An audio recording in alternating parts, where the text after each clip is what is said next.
More heavy gunfire has been heard in Cairo's Tahrir Square, where supporters of President Mubarak have clashed with anti-government protesters demanding he steps down. 4 people are reported to have been killed overnight, following a day in which over 1,000 were injured. The country's braced for more trouble as it enters its 10th day of unrest. For the very latest, we're now joined live from Cairo by RT's Paula Sleer.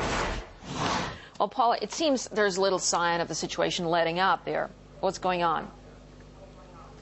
Well, it's been a night of unrest here in Tahrir Square in downtown Cairo as those pro-Mubarak and anti-Mubarak supporters take on one another in front of the Cairo Museum.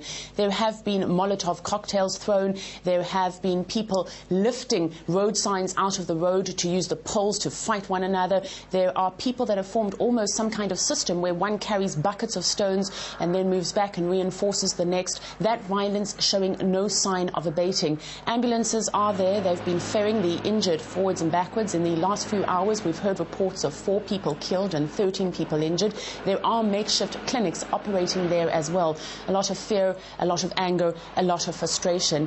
There have been scenes of people also praying there in Tahrir Square, which is the size of about 1 square mile. There was a moment yesterday before these two groups went into violent confrontation when men bent down and prayed between them, and it seemed as if the situation could be diffused when all of a sudden, seemingly out of nowhere, men arrived on horseback and on camels and started whipping the crowd. And we now understand that they are workers from the nearby Giza pyramids who were frustrated and angry that tourists have been kept away. Having said all of that, a few moments ago the curfew here was lifted, and I needed to walk through the streets of Cairo, not far from Tahrir Square, to get to this live position. I had to pass through quite a lot of military checkpoints. But having said that, the military itself is not inside Tahrir Square. They are on the perimeter, on the periphery, and as I walked here, I must have passed at least half a dozen cars with foreign citizens holding up their passports, scared and frantically making their way to the airport as international countries urge their citizens to get out.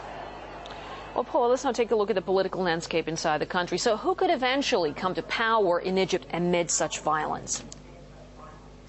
Well, what is certainly becoming clearer is that this is President Hosni Mubarak's mobilization. There are no doubts that these pro-Mubarak supporters are receiving support from the government. There are fears that as the sun slowly starts to lift here in Egypt, they will receive reinforcements and that violence will only intensify as the day carries on. Questions as to who can move forward. Well, Mubarak certainly is not giving up without a fight, despite the rallying call of these protesters for him to step down immediately.